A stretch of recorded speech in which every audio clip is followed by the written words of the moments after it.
আমরা তো এখন মামলাটা শেষ হয় নাই, মামলাটা চলছে। আমরা একটা কথাই বলেছি যে যখনই কলকাতা সঞ্জীবা গার্ডেনে যখন আপনাদের এলাকার প্রিয় সাংসদ, 3 বারের জনপ্রিয় সাংসদকে যখন নৃশংসভাবে জঘন্যভাবে হত্যা করে পৈশাচিকভাবে তার গুম করার উদ্দেশ্যে তার দেহ ছিন্ন ভিন্ন করে বিভিন্ন জায়গায় ফেলে দেওয়া হয়েছে, তার ধারাবাহিকতা কিছুদিনের মধ্যেই কিন্তু আমরা এই যে যাদের নাম পেয়েছি মোটা দাগে সবাই কিন্তু বাংলাদেশি, 7 জন ছিল অংশগ্রহণের মধ্যে কিলিং মিশনে। তার মধ্যে আমি তো বলেছি অলরেডি 5 জন ইন্ডিয়ার পার্টি আমাদের পার্টি গ্রেপ্তার হয়েছে, 4 জন অলরেডি 164 করেছে। আমাদের অনেক অ্যাচিভমেন্ট অর্জিত হয়েছে। তবে আপনারা যে কথাটা বলেছেন যে বাকি 2 জন যে কিলার বাকি আছে, আমরা আমাদের টিম কিন্তু বসে নেই, সারা বাংলাদেশে অভিযান পরিচালনা করছে। আমরা মনে করি যে আমি তো আপনাদেরকে বললাম, আমরা আশা করছি আপনাদেরকে যদি আপনারা আমাদের দোয়া রাখেন, আমাদের প্রতি যদি ভালোবাসা রাখেন, আমরা শীঘ্রই আপনাদেরকে সুখবর দিতে পারব। দেখেন, আমরা আমাদের সাক্ষ্যয়নের 27 ধারায় বলা আছে পারিপার্শ্বিক সাক্ষ্য। যেহেতু এই মামলার একজন আসামি কামাল আহমেদ ওরফে বাবু, উনি আদালতের কাছে উনি 164 করে বিজ্ঞ ম্যাজিস্ট্রেট শিকারত জবানবন্দি দিয়েছেন।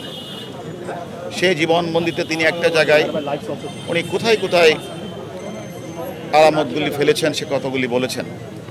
সেহেতু আমাদের তদন্তকারী কর্মকর্তাদের নেসেসিটি হয়ে পড়েছে যে আদালতকে অবগত করা, আদালতের অনুমতি নেওয়া, এবং সে আদালত কিন্তু আমাদের তদন্তকারী কর্মকর্তার আবেদনের প্রেক্ষিতেই কিন্তু সেখানে একজন জুডিশিয়াল ম্যাজিস্ট্রেটকে সাথে নিয়ে আমাদের তদন্তকারী কর্মকর্তার দায়িত্ব দিয়েছেন যে জায়গাগুলিতে আদালতকে নষ্ট করার চেষ্টা করেছে সেখান থেকে যেন চেষ্টা করা হয়। তারা চেষ্টা করছে।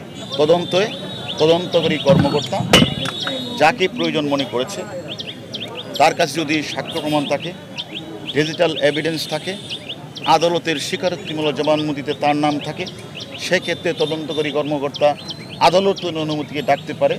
এবং আমি মনে করি তদন্তকারী কর্মকর্তা নিশ্চয়ই সে ধরনের কোনো উপাদান আছে, যে উপাদানের কারণে তদন্তকারী কর্মকর্তা তাকে জিজ্ঞাসাবাদ করে জেল হাজতে প্রেরণ করেছে। প্রয়োজনবশত যদি আমাদের কাছে আরও যে আসামি আছে তারা গ্রেপ্তার হওয়ার পরে যদি মনে হয় যে সেই সাক্ষ্য প্রমাণ ও ডিজিটাল এভিডেন্স তাদের বিভিন্ন পারিবারিক সাক্ষ্যের প্রেক্ষিতে তাকে আবারও জিজ্ঞাসাবাদ করা দরকার, তদন্তকারী কর্মকর্তা আদালতের অনুমতি নিয়ে তাকে আবার জিজ্ঞাসাবাদ করতে পারবে। আমাদের কাছে কোনো চাপ নেই। আমাদের মাননীয় স্বরাষ্ট্রমন্ত্রী মহোদয় কয়েকবার বলেছেন এই মামলার ক্ষেত্রে কোনো চাপ নেই। আপনারা জানেন এই মামলার আগেও আমরা অন্তত 1 ডজন মামলা, মতিঝিলের টিপু মার্ডারের মামলা থেকে শুরু করে মতিঝিলের সাধারণ সম্পাদক টিপু মার্ডার, ফারদিন মার্ডার, এবং কামরাঙ্গীর শিল্পপতি মার্ডার সহ অনেক অসংখ্য মামলা আমরা তদন্ত করেছি। আমাদের কাছে কোনো চাপ ছিল না। সেই মামলায় কিন্তু অনেক দলের নেতাকর্মীরা কিন্তু চার্জশিট প্রদান করেছি। আমাদের তদন্তকারী কর্মকর্তার পর কেউ কোনো চাপ প্রয়োগ করে নাই। এবং যেহেতু এটা একটা অত্যন্ত গুরুত্বপূর্ণ মামলা, সেই মামলাটা আপনারা জানেন আপনাদের এই এলাকার প্রিয় সাংসদ, 3 বারের জনপ্রিয় সাংসদ, তাকে হত্যা করা হয়েছে। তাটাকে আমরা অত্যন্ত গুরুত্ব বিবেচনা করি তদন্তকারী কর্মকর্তা তার 164 পারিপার্শ্বিক সাক্ষ্য, ডিজিটাল এভিডেন্স সব কিছু মিলে যাকে প্রয়োজন মনে করবে তাকেই ডাকবে এবং সাক্ষ্য প্রমাণের ভিত্তি থাকবে। একথা আবার আমি বলছি, কাউকে অযথা হয়রানি করবে না, অযথা ডাকাডাকি করবে না। তবে কেউ যদি দোষী সাব্যস্ত হয় তাকে ছাড় দেওয়া হবে না।